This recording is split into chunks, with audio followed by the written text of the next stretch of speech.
here on Halftime Report. I'm Bangla Malu, with me Sonia Shenoy. It's been a ho-hum sort of day as far as the markets are concerned. We opened higher, then dipped much lower. That dip was bought into, and now net we're sitting with a cut of almost 50 odd points. For the bulls, they'd be happy the dips are being bought, but the bears will be happy with the fact that maybe higher levels we are seeing some bit of congestion. So that's the way the frontline index is. The Nifty Bank has been the star so far, with a strong recovery, and for the third day running, it's managed to hold above levels of 39,000. Absolutely. I mean, it's a nothing sort of day, right, as you pointed out. But I think the bulls would like the fact that A, we did recover about 66 points from the lows of trade, and B, we're holding on to the 200-day moving average of 16,980. So that's a firm line in the sand on the markets. But there are plenty of stocks to talk about. So without wasting any time, let's go straight to it. Electronics manufacturing major PG Electroplast is in focus. The stock has seen gains of nearly 100% in the last 1 year. To discuss the impact of cooling raw material costs ahead of the festive season, we have with us Vikas Gupta, who's the Executive Director of PG Electroplast, who joins in. Vikas, thanks a lot for joining in. I want to first start by asking about demand itself. Has it come back in a big way as we're heading into the festive season? And what are the realistic growth rates for you? So thank you, Sonia, for having me here. The demand outlook is quite bullish as far as we can see that we have a very strong order book, and the visibility that we have from our clients is very strong, and we are confident that we will be able to achieve a considerable growth in coming quarters. Can you tell us what exactly are the growth rates that you're looking at? I mean, when you say considerable growth, what kind of growth rates? Sonia, we have already shared a guidance that we are targeting a sales revenue of around 1,800 crores for FY23, and we are in line with that, and I don't see any challenges to achieving that target. Right, we take that point, and thanks a lot for joining in. I remember you telling us when you joined us that, we asked you about why there are no institutional investors entering the company. You said that we will see some action, and that's what happened in yesterday's trading session as well, where there was a large trade, and we had a portfolio management service company, Avesta, going ahead and buying some stake in PG Electroplast.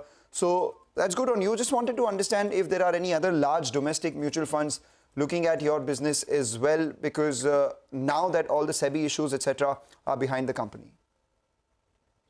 Yeah, so Mr. Maru, so as I told you last time also, we are always in active discussion with a lot of investors.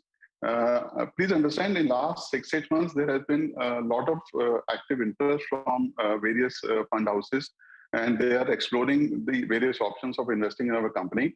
We are in discussions with them, and I think in due course of time, we'll be sharing the details.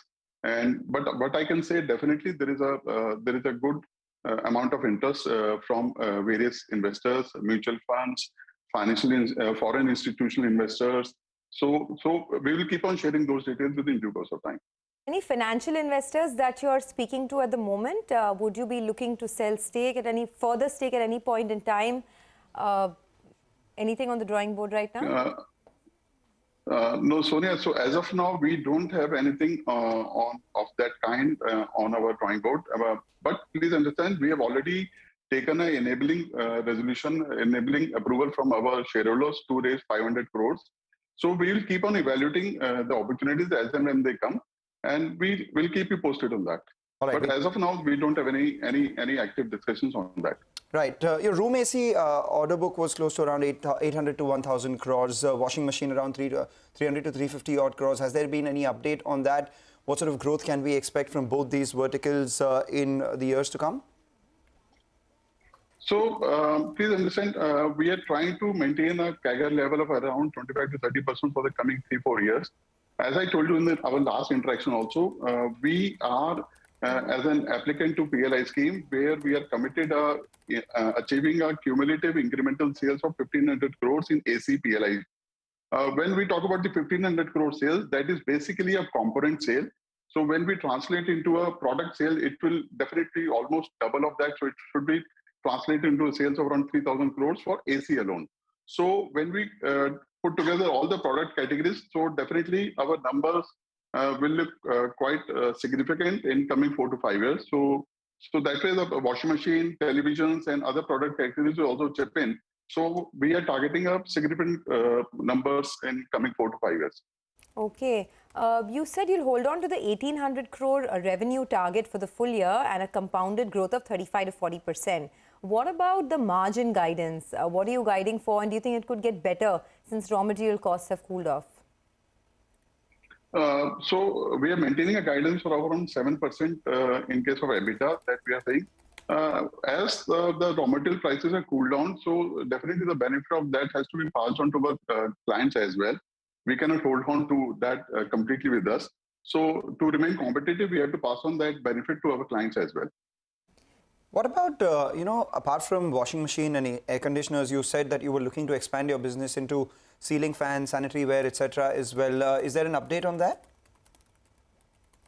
So the sanitary ware is also looking very upbeat. We are targeting growth of more than 50-70% in the current FY23 as well on our sanitary ware business.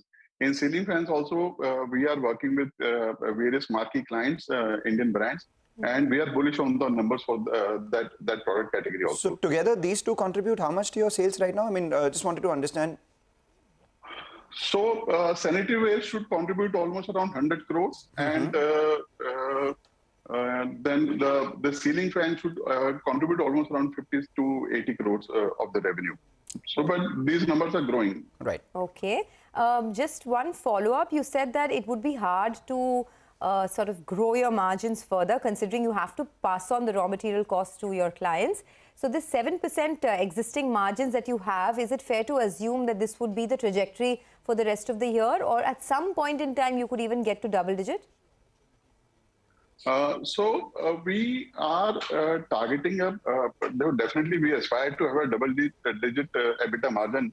But please understand the market conditions are really dynamic and competitive. So we keep on evaluating, and the client acquisition is also one thing that we have to keep working on that.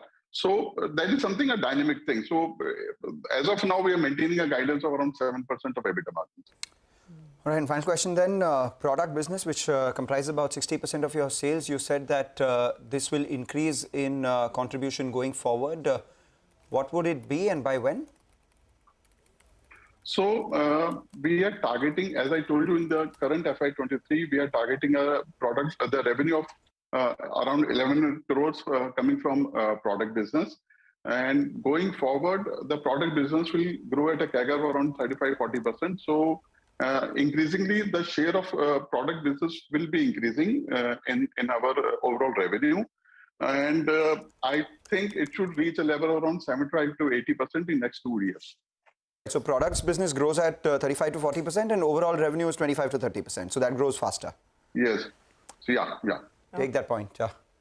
Yeah, thank you so much for joining in, Mr. Gupta, and giving us those updates. The stock doing well in today's trading session, was buzzing around yesterday as well on account of a large trade. The management promises that going forward, they'll be getting a lot more institutional investors into the company. So this is something that we will keep on our radar. But individual stocks together come by to make the earnings for the entire index. And as we are sitting at the throes of the second quarter earnings season, we have Shibani Sarkar Kurian joining us after this short break to talk about the markets and what she expects